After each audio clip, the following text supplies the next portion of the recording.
এগৰাকী অসমীয়া জীয়ৰী নিজৰ ভনীয়েকৰ সন্মান বচাবলৈ গৈ জীৱন বচাবলৈ গৈ এই ল'ৰাজনে মৃত্যুবৰণ কৰিছে। এই মৃত্যুক আমি সহজভাৱে লোৱা নাই, নলওঁ।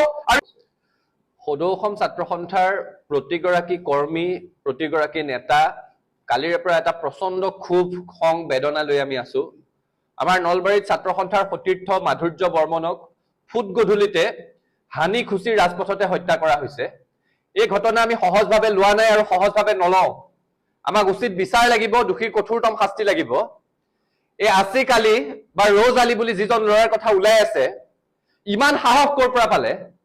ফুট গধূলিতে এনেদৰে হানি খুচি দুজনকৈ ব্যক্তিক হত্যাৰ চেষ্টা কৰিছে। আমাৰ আচুৰ ল'ৰাটো ঢুকাইছে। মাধুৰ্যক মই সংগ্ৰামী অভিবাদন জ্ঞাপন কৰিব বিচাৰিছে। মৃত্যু সহজ নহয়। এগৰাকী অসমীয়া জীয়ৰী নিজৰ ভনীয়েকৰ সন্মান বচাবলৈ গৈ জীৱন বচাবলৈ গৈ এই ল'ৰাজনে মৃত্যুবৰণ কৰিছে। মাধুৰ্যক সংগ্ৰামী অভিবাদন জ্ঞাপন কৰিছো ছাত্ৰ সন্থাৰ সভাপতি হিচাপে। আৰু একে সময়তে ক'ব বিচাৰিছো, আসিফ আলী ৰজ কোন হয় নাজানো, আমি কঠোৰ শাস্তি দিব লাগিব। আমাক ন্যায় লাগিব আৰু নহলে প্ৰতিবাদ হ'ব। আৰু ন্যায় কেনেকুৱা হ'ব লাগিব চৰকাৰে শুনি লওক। ন্যায় কি হ'ব লাগিব চৰকাৰে সিদ্ধান্ত লওক। কিন্তু অসমৰ মানুহৰ, নলবাৰীৰ মানুহৰ, মৃতকৰ পৰিয়ালৰ, ছাত্ৰ সন্থাৰ প্ৰতিগৰাকী কৰ্মীৰ বুকুত জ্বলি থকা জুইকুৰা শান্ত হ'ব লাগিব। আমি সকলো আশ্বস্ত হ'ব লাগিব যে ন্যায় পালো, এই ধৰণে শাস্তি দি দেখুৱাব লাগিব।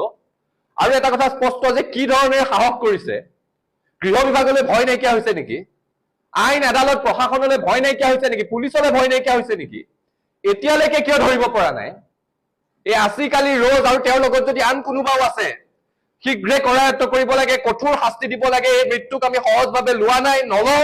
আৰু এই হত্যাৰ সুবিচাৰ লাগিব। যেতিয়ালৈকে বিচাৰ নাপাওঁ প্ৰতিবাদ হ'ব। আজি নলবাৰীত প্ৰতিবাদ হৈছে, আৰু যদি ন্যায় নাপাওঁ সমগ্ৰ অসমতে ইয়াৰ প্ৰতিবাদ কঢ়িয়াই লৈ যাম বুলি ছাত্ৰ সন্থাই সকীয়াই দিছো।